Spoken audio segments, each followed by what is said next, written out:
नमस्कार दोस्तों, आज हम इस वीडियो में जानेंगे कि what is economics and why we study economics. तो जो इकोनॉमिक्स वर्ड है वो डेराइव हुआ है ओइकोनोमिकॉस, यानी कि एक एंशिएंट लैटिन वर्ड है जिसका मतलब होता है हाउस होल्ड मैनेजमेंट। ओइकोन मतलब हाउस होल्ड एंड नॉमस मतलब मैनेजमेंट। तो इसका मतलब है कि जैसे हमारे जो हाउस होल्ड्स होते हैं, यानी कि हमारी मदर्स होती है, हाउस वाइफ्स होती हैं, वो क्या करती हैं, वो एक लिमिटेड रिसोर्सेज को यूज करके और अपनी लिमिटेड इनकम से डिसाइड करते हैं कि कौन सा प्रोडक्ट खरीदना है, कौन सी सर्विसेज लेनी है, क्योंकि उनकी जो रिसोर्सेज है, उनकी जो इनकम है वो लिमिटेड है। तो उसी से ही ये डराइव हुआ है इकोनॉमिक्स। नेक्स्ट हम पढ़ते हैं कि इस इकोनॉमिक्स की जो डेफिनेशन है, economics is a subject that study how we utilize limited resources, scarce resources into valuable goods and services. यानी कि हमारे पास जो रिसोर्सेज है, संसाधन है, उनकी हमारे पास कमी है, स्कार्सिटी है, तो हम उस लिमिटेड रिसोर्सेज को यूज करके कैसे valuable goods and services produce करें और फिर उसको कैसे सोसाइटी में डिस्ट्रीब्यूट करें, क्योंकि सोसाइटी में अलग अलग टाइप के लोग हैं, रिच भी है, पुअर भी है। तो हमें जो गुड्स बनाने हैं वो रिच को डिस्ट्रीब्यूट करने हैं या पुअर के लिए बनाने हैं। तो ये चीज हमें इकोनॉमिक्स बताता है।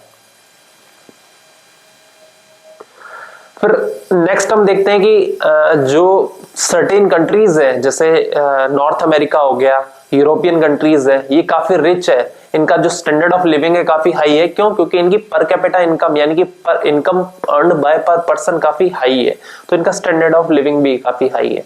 जबकि जो लैटिन अमेरिकन कंट्रीज और अफ्रीकन कंट्रीज है, ये बहुत पुअर कंट्रीज है। क्यों है? क्योंकि इनका स्टैंडर्ड ऑफ लिविंग और इनकम पर पर्सन काफी लो है।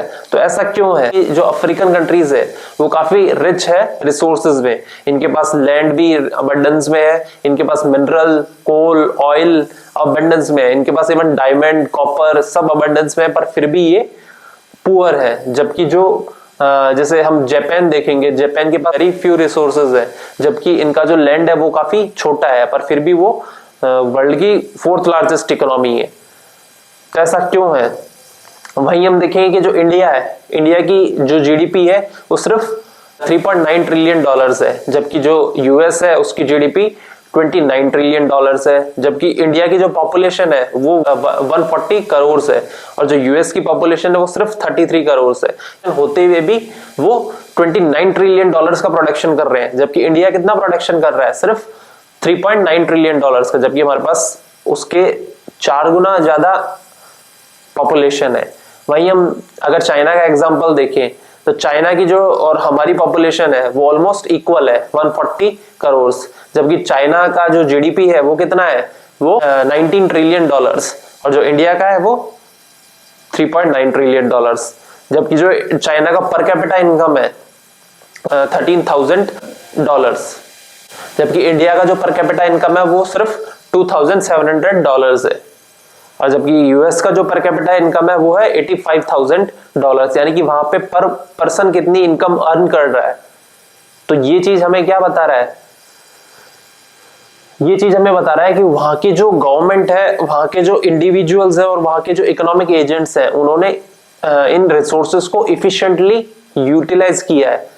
इफिशिएंटली यूटिलाइज करना यानी कि इनकी जो कॉस्ट है वो काफी कम है रिसोर्सेज को यूज करने की, जबकि बाकी जो पुअर कंट्रीज है इन्होंने अपने रिसोर्सेज को एफिशिएंटली यूटिलाइज नहीं किया। वहां की जो गवर्नमेंट है, वहां के जो इंस्टीट्यूशंस है, वहां के जो एजेंट्स है, इकोनॉमिक एजेंट्स है, उन्होंने रिसोर्सेज को एफिशिएंटली यूटिलाइज किया है। तो जो रिसोर्सेज है वो क्या है? वो है लैंड, लेबर, कैपिटल और एंटरप्रेन्योर। ये हर कंट्री के पास जो ये रिसोर्सेज है इनकी स्कार्सिटी है, यानी कि लिमिटेड क्वांटिटी में अवेलेबल है, जबकि जो हमारी डिजायर्स है, हमारी नीड्स है, हमारी वांट्स है वो अनलिमिटेड है। तो इकोनॉमिक्स हमें क्या सिखाता है कि how we can use this limited resources which is scarce in nature and how to produce valuable output by using this scarce resources। तो ये हमें इकोनॉमिक्स बताता है।